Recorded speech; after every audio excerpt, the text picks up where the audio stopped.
Hello, everyone. I'm Ivo Daalder, President of the Chicago Council on Global Affairs, and this is World Review, our weekly look at news from around the world. And joining us this week from New York City, Carla Anne Robbins, Adjunct Senior Fellow at the Council on Foreign Relations, longtime journalist with the Wall Street Journal and the New York Times. Carla, great to have you back. Thanks, Ivo. And from London, Philip Stevens, contributing editor of the Financial Times, longtime journalist with the Financial Times, and author of a new book on British foreign policy, Britain Alone. Philip, great to have you back as well. Good to be with you, Eva. And I believe also from New York, Ryan Heath, who is senior editor of Politico, and of course, the author of Global Insider in Politico and the podcast host of Global Insider. Ryan, great to have you back as well. Likewise, thanks for having me. We'll start with you, Ryan. You've been reporting on COP26. It ended in the weekend with a statement, 196 countries signing on. I guess the real big question now is not what was in the statement, although tell us what was surprising about it, but how are we going to make sure that the commitments that were highlighted in those statements will actually be implemented? You're 100% on the money, Ivo. We are really at the stage now where there are some very serious commitments, usually from the biggest players in the field in each category of commitment, but we are not yet at the stage of having detailed plans for implementation on a lot of them. And that goes from reforestation to methane to even the carbon emissions general headline targets that you've been hearing about for years. So what I would say as the good points coming out of COP, if you're a believer that there does need to be climate action, it is that there will be accelerated and expanded reporting in 2022 if countries live up to their commitments, like you were pointing out. The US and China did surprise the parties in Glasgow by coming up with a joint declaration. They left a lot of the details to a further summit in about 6 months' time, but this was a sign of an otherwise fragile, dysfunctional relationship doing something useful, giving positive momentum to those global talks. And I think a big takeaway of a lot of people on the ground in Scotland is that this process has now clearly gone well beyond UN and other diplomatic text negotiating processes. It's true multi-stakeholder governance. It's messy, but it means you have a lot of subnational and corporate actors really taking the lead in lots of these issues. So there's a lot positive coming out of the talks, including tackling some of those extremely politically sensitive issues, like how will we eventually move away from coal? How do we wind back fossil fuel subsidies and eventually fossil fuel use? But I would have to say at the same time that probably that activity did not keep up with the science. We're still falling behind where the science says we need to be to keep the situation under control. And one of the issues that I was looking at this week, now that the conference is over, is how does the US, as one of these key drivers in the global process, how can more Republicans be brought into the climate action tent? President Biden has set a lot of ambitious targets. He has now got some of the legislation and some of the funding that will help him get there via the infrastructure bill that was passed around about a week ago. But he's really not going to be able to get there unless there is a critical mass of Republicans at the state level in Congress who are willing to say, yes, we're actually going to make some political sacrifices here. We're going to make some investments to get there. What I found is that there is a growing number of Republicans that will actually use the words climate change and climate action. There are people like Garrett Graves, who's the ranking member in the House Committee on Climate Change, John Curtis, who leads the Conservative Climate Caucus. They have a fairly sophisticated take on the issue. And the way they would pitch it is that they want to be agnostic on the tech. They have zero ideological commitment to renewables. They're quite happy to take whatever means possible to get the carbon emissions and other greenhouse gas emissions down. They are going to politically pitch themselves as fiscally responsible, and the Democrats as the ones who don't look after the numbers when it comes to paying for all of these investments.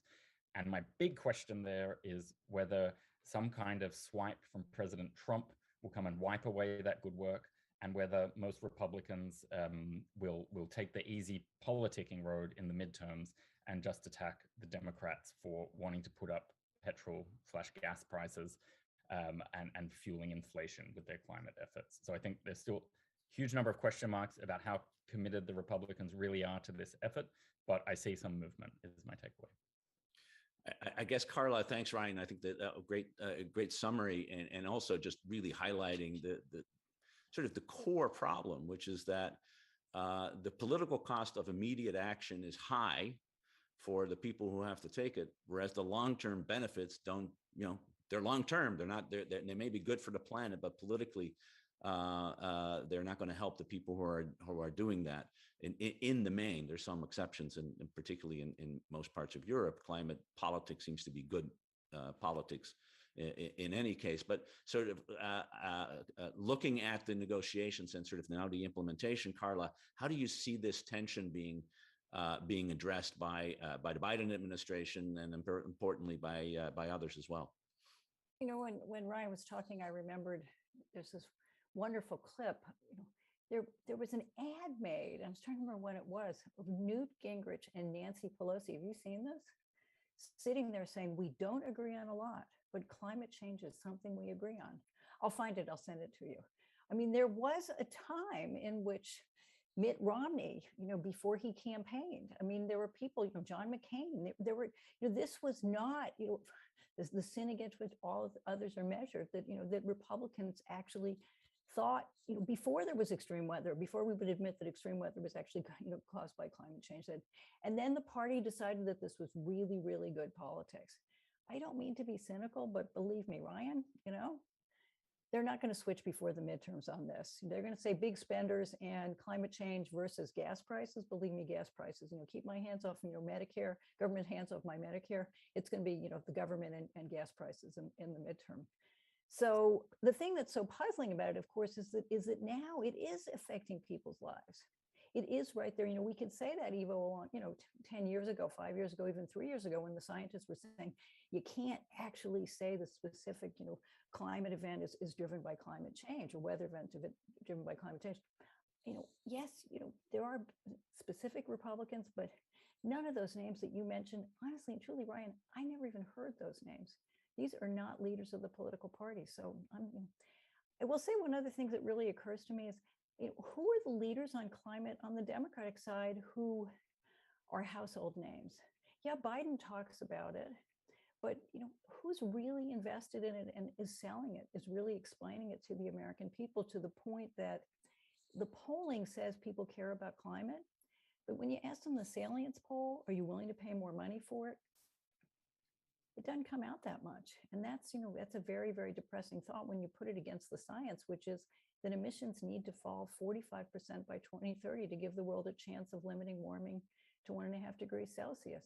The politics in the United States versus the science in the world is not reassuring. Well, just to reinforce the politics and the polling, and the Chicago Council, of course, we poll every year. The biggest gap, partisan gap, exists on climate change, with Democrats overwhelmingly seeing climate change as a critical threat to America's national security, and Republicans overwhelmingly not seeing climate change as a critical threat. And on the policies and a whole variety of it, that fundamental polarization exists. Interestingly enough, though, Philip, a very populist conservative prime minister, Boris Johnson, was the host for Glasgow. And it seems to be that there is a political consensus, at least in Great Britain, and frankly in other parts of Europe as well, that climate change is something you just do because it needs to be tackled with, and politics are also leading in that direction. And as a result, a pretty successful few weeks for the British government and even the Prime Minister. Well, I think to be fair, I mean, there was a feeling of relief certainly among the officials who were involved in the organization of Glasgow, because there had been a fear. I mean, Boris Johnson is facing a number of troubles on different fronts, questions of sleaze and corruption, difficulties with some of his own supporters over different policies, spending and taxation. And there was a fear that the conference might actually collapse. And Johnson isn't a natural chairperson for such events. in fact, it went pretty smoothly. And talking to other Europeans and to Americans, there was quite a lot of praise for the organization of the conference by the British officials. And I think it'd be wrong to say that people were optimistic afterwards, but people were feeling quite positive about some of the achievements, putting in place more of the framework for what eventually is going to have to be a system of global carbon taxes. The promises on coal were not strong enough and weak and watered down at the end, but they're there on the table. And as you say, I think now, and as I think Ryan said at the beginning, there's a momentum from beyond government now, from business as well as from protesters and voters, which is pushing in the direction of action. But I think to your point about the political difficulty, I think Europe and Britain have still to confront this. How do you do climate change without hurting those least able to cope with it? So if you like, the so-called left behinds, as we call them in the UK, some of the people who supported Trump in the US, people who on low incomes, who've got large cars, gas guzzling cars, who can't afford to replace their heating systems. That's still a big political problem in the UK. So far, Johnson has finessed it. As you say, he's very pro rhetorically climate change, but we're going to see in the next few years whether he can align that rhetoric with a politics which makes sure that that the burden doesn't fall on those least able to actually handle it. Ryan, I want to pick up something that you said and Philip also just highlighted, which is, we've come used to have now 26 of these big intergovernmental meetings that the UN operates and leads to treaties and statements.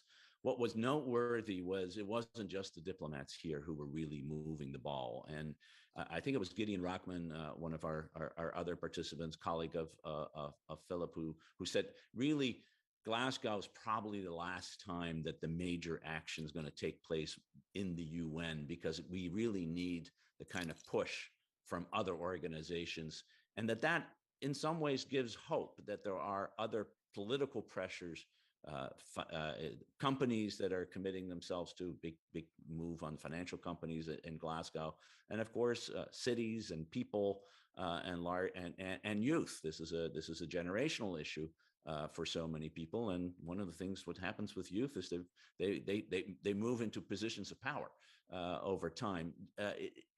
When you were looking at Glasgow, did you see that as a sort of a central element, and maybe this is the pivot? We're moving from a UN kind of way of dealing with this to maybe a much more all-encompassing phenomenon of how to deal with climate change, because in fact it does affect everyone in society.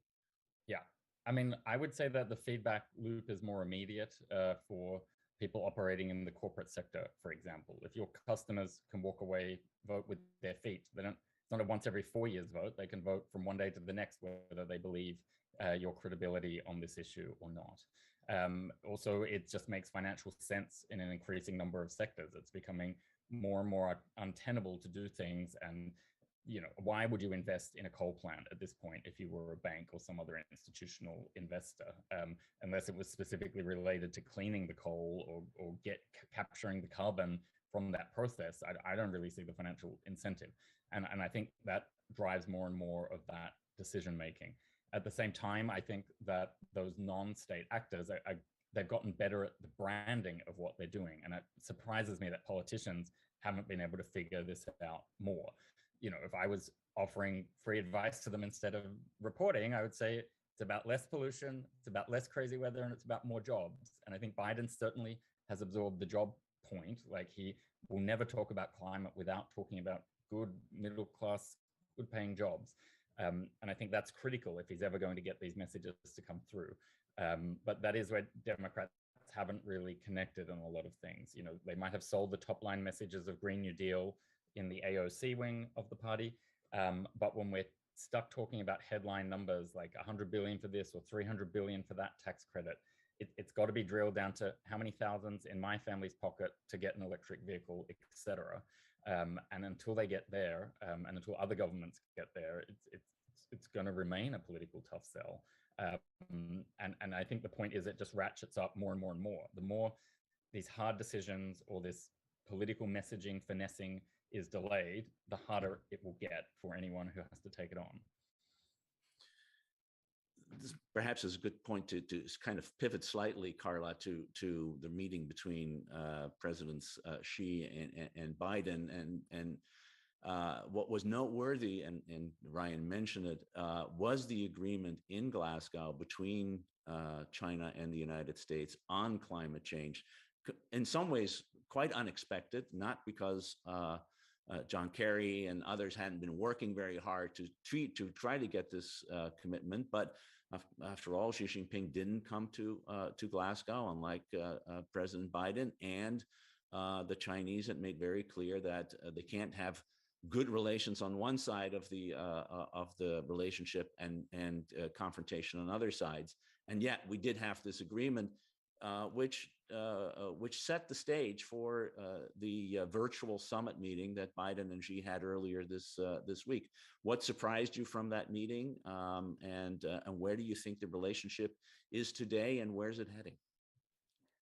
Lots of questions there.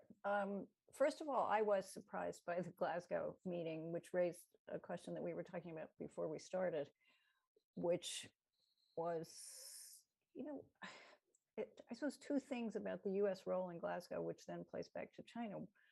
One was one of my students who was working on the Glasgow meeting for the US Global Compacts said that what she was hearing back from Glasgow was that people trusted the Chinese more than they trusted the Americans, because maybe the Chinese weren't going to do as much as they said they were going to do, but at least there was going to be consistency there. The Americans, who knew what was going to happen in 3 years? Was there going to be a Democratic administration was committed to climate? Was this revanchist Trumpian sort of administration? This sort of lack of confidence, and I found that really, really chilling. At the same time, Biden went there and he kept talking about how Xi was AWOL, about how Putin was AWOL, and then suddenly, the Chinese were there. They were there. Xi didn't show up, but they were there, and they clearly felt that as much as they kept saying you couldn't have hostility on one end and at the same time having a different sort of relationship, they clearly decided that they did want to they wanted to show up. They wanted to be seen negotiating with the US and playing something of a leading role. So whether we want to credit Kerry with that, or some bullying with Biden, or the Chinese understanding that as much as Xi may be personally retreating, that they still have to engage in the world, they clearly have decided they still have to engage in the world. And this virtual summit is clearly part of that as well. It was a 3.5 meeting, no apparent deliverables, and not even a pro forma joint statement. But the fact that they both logged on, may take a bit of heat out of what has become an increasingly, and on both sides, rather frightening, overheated relationship. There's a lot of disagreement on whether and what they agreed on as next steps. I mean, we've seen what used to be called in the Cold War days as confidence building measures. There's an agreement to let journalists go back. The big papers here are going to, the Times, the Journal, and the Post are going to allowed to have journalists go back. Whether the people who were kicked out can go back, we're still not clear on that. The U.S. is going to give the Chinese journalists here longer visas than 90 days. There have been some people who've been released, who were in jail on both sides. So it's a very sort of Cold War lowering of tensions things. I think perhaps the biggest question right now is whether there's going to be a resumption of the strategic dialogue on nuclear issues, which was never much of a dialogue to begin with, but it's the thing that the U.S. really, really wants. The U.S. wants to figure out why the Chinese, after decades of maintaining a very, very small minimum deterrent of about 350 nuclear weapons, now seems determined to build the estimates of about 1,000 nuclear weapons. They want to sit down and try to figure out what the Chinese are thinking. And the U.S. is saying, yes, they agreed to it. The Chinese are not saying anything, but privately they told the Journal, yeah, maybe there'll be some sort of track 2 on official meeting itself. I personally, I think more transparency, more understanding on both sides would be a really, really good idea. And so this meeting is potentially the beginning of that, if they get some sort of a dialogue out of it, particularly on the strategic competition would be really good, because certainly, Xi's retreat has made things a lot more frightening. But the Biden administration, all of this, drum banging, I mean, Sputnik moments and Biden's gaffe on, overcommitting to Taiwan, we've been trundling in a pretty scary direction. So if this is the beginning of lowering it a little bit, all power to it. Philip, how did you read the meeting? Sort of a pro forma exercise, or really two leaders coming together and saying, you know what, I don't like the direction this relationship is going, and maybe we need to put, as Biden put it, put some guardrails on it so that everybody knows that confrontation and conflict is the one thing that we don't want coming out of this relationship. I think I'd be positive. I'd be positive rather than negative about it. Just to take climate first, I think what a lot of people forget, and a number of Europeans who were in Glasgow made this point, is that there's Chinese self-interest here as well. If you look at the impact around the world of global warming, China is one of the countries that's really badly hit by it. And you could arguably much more so than the United States. If you look at desertification, their reliance on the runoff from the Himalayas, from the ice. So China, China's not just, being, if you like, a good global citizen. It has an interest in pushing this forward. And as I say, some of the Europeans who were in Glasgow were saying you can feel this in the Chinese response. It's not them just being nice. So there's a positive side there. On the nuclear side, look, China is becoming, if you like, a nuclear power, in the sense that it clearly is moving out of this, minimum deterrence posture into one where it has, and that I think is explicable because it's becoming a great power. It had a minimum deterrence posture when it wasn't a great power, as it were. Now, if you look back at the Cold War, and you look at the bruising confrontations between, say, Kennedy and Khrushchev in the early 60s, at the very beginning of the process of trying to get nuclear agreements between the two countries. If you looked after the Vienna summit in 61, I think it was, you would have said, look, this is hopeless. We're never, ever going to get an agreement with the Soviet Union on this. It takes a long time. It took a decade for the Soviet Union and the US to come to a series of accommodations that produce stability in that nuclear relationship. I think it'll take a decade to do that with China. So the danger, as has been said, is I think, is much more is that a dispute over Taiwan, miscalculation, disrupts that process, and that you get accidental war, or war by miscalculation, or war by overreach, whatever you want to call it. But I think, one should be encouraged by the fact, even though nothing much has happened, that these subjects, that strategic nuclear posture is now on the table. And I think, again, as with climate change, there is China will have an interest. It's not going to allow the US to sort of suppress its nuclear expansion now, but it does have an interest in stability. Can I just say one thing about the nuclear, which is the difference between the Soviet and US relationship and the notion of trying to negotiate a nuclear deal with the Chinese. And this was, the Trump administration was talking about. I mean, the Chinese have a choice, and the US has a choice in this, which is either we sit around and wait for the Chinese to build up enough nuclear weapons for us to start saying that there's some parity to negotiate a reduction. I mean, there's such an enormous difference between the size of our arsenal and what they have right now. Or you start saying, shouldn't we be reducing, and with the Russians, which is really the only country we've ever negotiated a nuclear deal with, because they're the only one we had parity with, rather than giving them an incentive to build up their arsenal in the first place, which is a destabilizing activity. And no one in Washington has ever really seriously talked about the idea of, US, bilateral Chinese or trilateral Chinese. Now suddenly the Chinese have put this on the table. The question also becomes, is this an impetus to really seriously think about reduction in the US? So Agreed. this is a whole new game here that you don't really citizens only come up truly in the last few months, that we really have to rethink our whole question about nuclear weapons because of what the Chinese have put on the table. Yeah, no, I'd agree absolutely. And I think a lot of European states would be fully behind any such initiative. I think you'd get the whole of, European NATO standing behind such a project.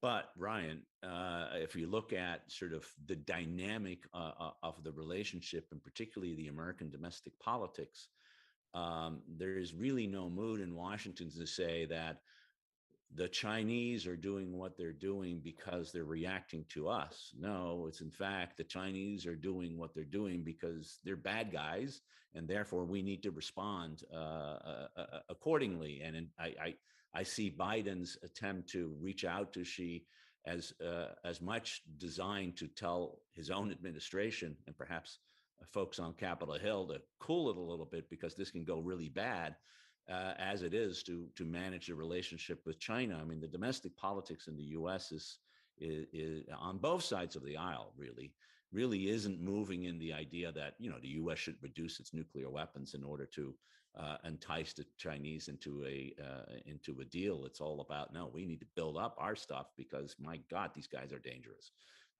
Is that how you see it? Is that how the politics is playing out, or do you give hope that there might be saner heads might prevail, or in fact that the Chinese can do things that might entice us to move in a different direction? Well, both or all three of those things can be true at once is probably my answer to the question. And I would briefly echo Philip's point. Jens Stoltenberg is very happy, is already out there as a European spearhead to backing up those nuclear points and doing an arms control treaty in the end with China. I think China hawks all across Washington are looking for any opportunity to ram home their point that the US isn't sharp enough, doesn't push back enough against China. We're going to see the Beijing Winter Olympics continue to be a rallying point for those viewpoints. Everything from use of Uyghur forced labor around cotton through to the Chinese tennis star Peng Shuai, who is missing at the moment. Anyone who is worried about China is going to just keep amplifying any of those points about rights abuses, and never mind getting into the really serious nuclear stuff, all the way through to those Beijing Winter Olympics. And I would even say that that was behind a lot of the attempt to push Kristalina Georgieva out at the IMF. It was China hawks dissatisfied at the idea of this murky report process, at some point touching upon Georgieva and wanting to use her as a scapegoat for what they perceive as being too soft on how the US handles China inside those institutions. So hawks are not going to miss any opportunity in the coming months is my bottom line point about all of those thoughts. She did really cook the books, though. Yeah, I am not an insider in that process.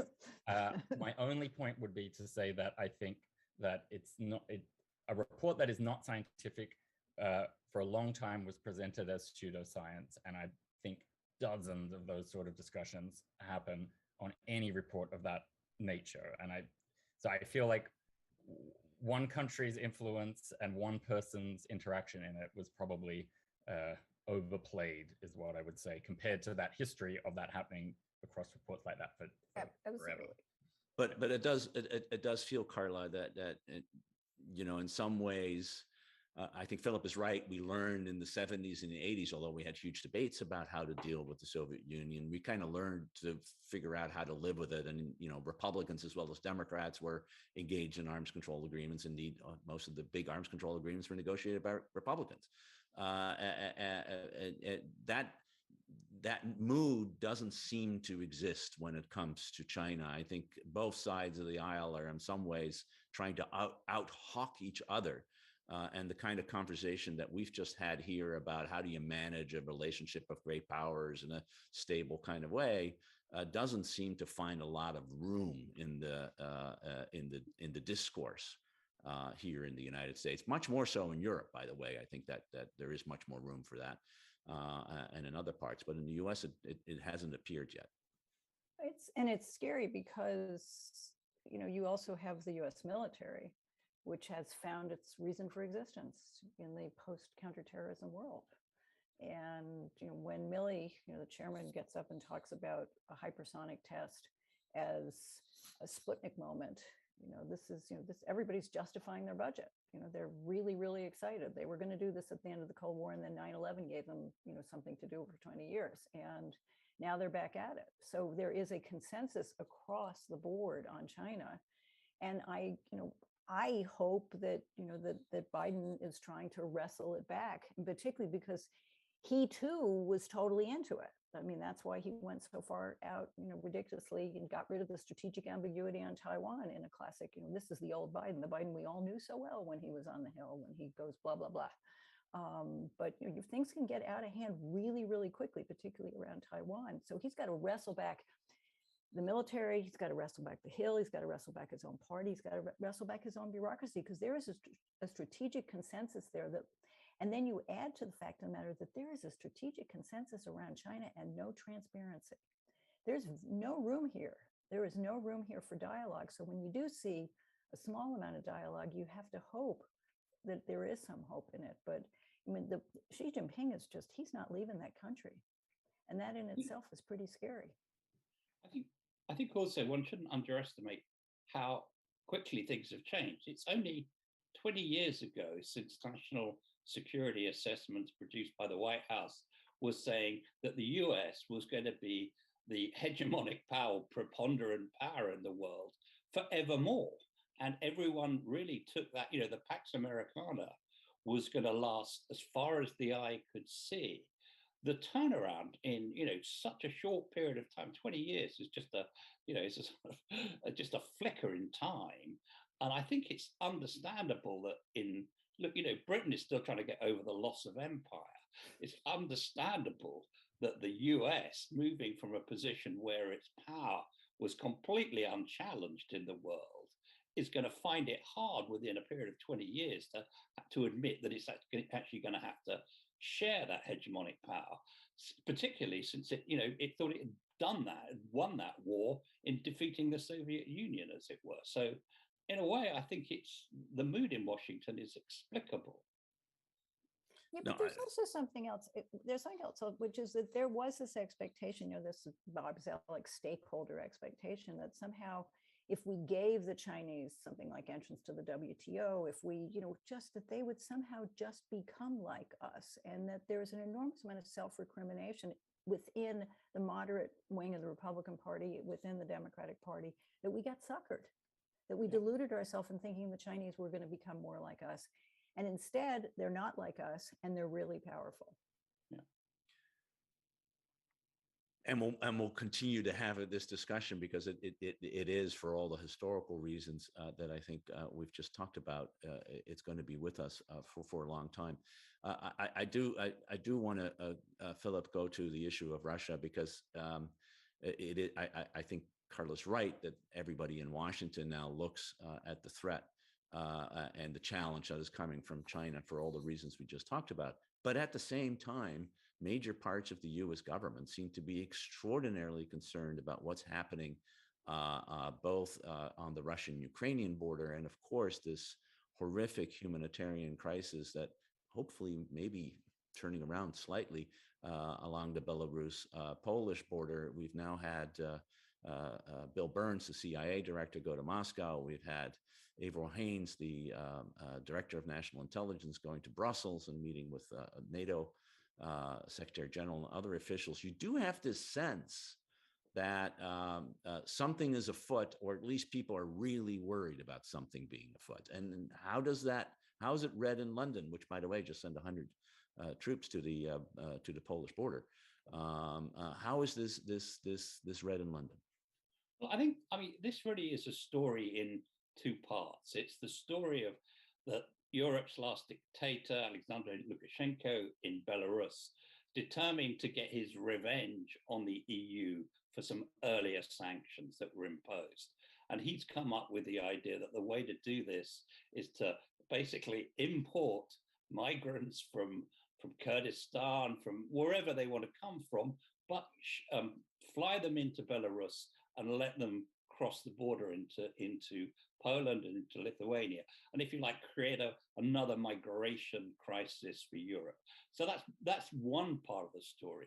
The other part of the story is that his, if you like, sponsor, although the relationship is often uneasy, but Vladimir Putin sees what Lukashenko's been doing as another way to fulfill his strategy of destabilizing basically the European neighborhood. I mean, Putin is determined that the US is not going to forget Russia. He's determined, if you like, to continue to promote Russia as a great power, an equal power, he would still say, to the US, although that seems ridiculous to many of us. But he, across the piece, whether it's Ukraine, whether it's his interventions recently in backing Serbians in Bosnia-Herzegovina, his attempts to destabilize the government in Macedonia, all of these things are basically about destabilizing the European neighborhood and making sure that Russia remains a big player, as it were. So he moves tanks up to the Ukrainian border. NATO has to react. He lets Lukashenko, for a while anyway, do what he likes in terms of migrants, and that destabilizes, or he hopes will destabilize the EU. The interesting thing is that this migration crisis has actually brought the EU together rather than separated it. Now, I think it looks like the Belarus crisis will ease, partly because Lukashenko's pulling back a bit, partly because the Europeans have done what they could have done a bit earlier, which is go to the countries where the migrants are coming from and ask the governments there to stop sending the planes. So as I understand it, the Turkish government and the government of the UAE and one or two others have said, okay, we're going to stop this traffic. But you can be sure, because this is what Putin's game is, that this crisis will pop up somewhere else. And this is what Putin does. He's a deliberately destabilizing force. He wants, wherever he can, to drive wedges between European governments themselves and between Europe and the US. And he wants, above all else, attention. And he's getting attention from Ryan, from people in Washington. They know what he's trying to do, and yet you don't have a sense that there is a coherent sort of counter strategy, other than warning and saying, "Oh my God, there will be grave consequences." You don't have a sense of a counter strategy. It's more wherever there's a problem that Putin creates, they go out and try to fix that issue, but there's not a real counter strategy. Is that how you read it, or do you see something more coherent? That's fair. I mean, I think that it's not a bad strategy on Putin's part, given what he has at his disposal. But at the same time, you pick a country like Lithuania to bully. Well, they're not even willing to be bullied by Beijing. Like, they're standing up to Beijing at this point. So they're certainly not going to suddenly fold to Vladimir Putin. I think the EU is quite exposed tactically. When you essentially set the stage for something like this happening, when you go off paying off countries all around Africa, Turkey, whatever, for stopping migrants from arriving in your country. I mean, it's kind of obvious that a dictator without much money like Lukashenko would try and extract some financial or other price out of you for causing this chaos on your border. So no, I don't think that there is a serious counter strategy to Russia. And there's obviously not even a serious dialogue of any nature with Russia. So that's necessary, and I don't see it coming. Like, what have we gotten out of the Putin-Biden summit in June? Like, we haven't really seen any other deliverables from the working groups and everything that was supposed to follow out of that. So yes, it feels like the same roundabout that we just keep going around with him. And yet, Carla, I wonder how you read Putin. Yes, on the disrupting and destabilizing side, but in his speech yesterday to foreign policy luminaries, he also emphasized the importance of dialogue and talking to people. And out of Moscow, there are these hints that maybe a meeting with Biden is possible, but even before the end of the year. Probably not in person, but by virtually. Is this just about getting attention? and great power status, or is it, which I think Philip rightly is one of the issues, or is he trying to get something more? Nobody puts baby in a corner. I mean, that's basically Putin. He doesn't have a lot to deal with other than being a disruptor. That's really what he's got left. He's got that and a bunch of nuclear weapons. And you got to give him credit in a very sort of grim way for he's really ahead of the curve. He really figures out in a basic, asymmetric warfare sort of way about how to really drive us crazy. He figured out a really long time ago about how to meddle in elections and how to use social media. And now he's using migrants, and he's just really figured out how to set our hair on fire. And he understands the weakness of democracy and how to use it against us. And no American president has been able to figure out how to deal with him. It's the reset, the Obama saying he's just a regional power, dissing him. Biden's made a calculation. Biden has a strategy. I'm not sure it's the right strategy. I think Ryan summed it up absolutely right. Biden's strategy is basically give him the minimum and let's just hope that I can focus on the things I care about, which are China. And have we gotten nothing out of it so far? We haven't had a major supply chain hack since it. We've had minor supply chain hacks since then. Now, is this temporary because somebody in Russia is listening to this conversation and went, you're right, we haven't had a major supply chain hack. Let's do that tomorrow. And that's, do they have a strategy? Blaming after you, that? Carla. Exactly. I am incredibly powerful for an academic. Who knew? But that's sort of the test. That for them is the minimum. We don't know exactly what's on that list. What did I think Biden said? There was a list of like 16 things on infrastructure that they had to keep their hands off of. That's Biden made it clear that's really all he cared about in the end of the day. I think they're not talking about massive new arms control deals. They're not talking pretty much about anything else. He wants them to keep his hands off of critical infrastructure, and that's basically it. And basically just stay out of my face while I think about China. Is that the right strategy for a guy who is this good at disrupting things? I personally would spend more time thinking about Russia than the Biden people do. I think, in a way, of course, if you're European, you can't avoid thinking about Russia because it's pretty close and they have a lot of troops very close to our borders. Also, they supply a lot of our gas. And if we've seen with the price spikes recently, they can turn it on and off or at least modulate it. I think, the pivotal player, of course, in all this is Germany.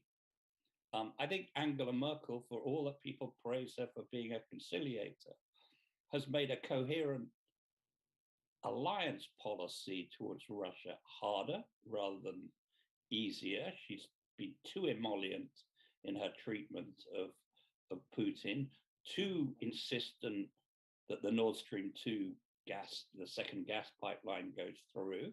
What do you make of the regulator's intervention, Philip, this week to defend that? I think the key will be to see, and I think the first European that Biden should have to the White House is Olaf Scholz, assuming he becomes the next chancellor. And I think a US-German policy towards Russia would go a long way, if you like, to creating a new coherence within the broader alliance. So I think that would be something for the White House to be working on. Can we get into a different place with the new German government where we're not deliberately confrontational with Putin, but Putin begins to realize that there are costs to some of this disruption and disturbance? So I think for everyone listening, we now have, for the Russians, the possibility of new disruptive techniques, and for folks in Washington, an early invitation to Berlin for Olaf Scholz to come to the White House. I actually, on the latter point, Philip, I couldn't agree with you more. I was on a call some weeks ago about who, what's the country that Olaf Scholz should visit first. And the French said the French, and some EU person said the European Union. And I said, if you really want to have a strategic impact, you got to go to Washington, because of Putin and because of China too. Germany is going to be if not the key player in how Europe and the United States are going to work some of these big issues together, climate change being another one. And having a strong U.S.-European relationship depends on having a strong relationship between Washington and Berlin. I couldn't agree more with that. And with that, hopefully we'll have a government soon in Germany, and therefore hopefully we will be able to see where Olaf Scholz, if he is prime minister, travels first. Until then, I want to wish everyone who is celebrating Thanksgiving a wonderful Thanksgiving this week. We won't be back next week. We'll take a week off. And I want to thank, of course, Carla Robbins, Philip Stevens, and Ryan Heath for another really, truly insightful and great discussion on some of the big issues of the day. Thanks all for watching, and thank you all for being part of the conversation today. Thank you. Thanks, Ivo.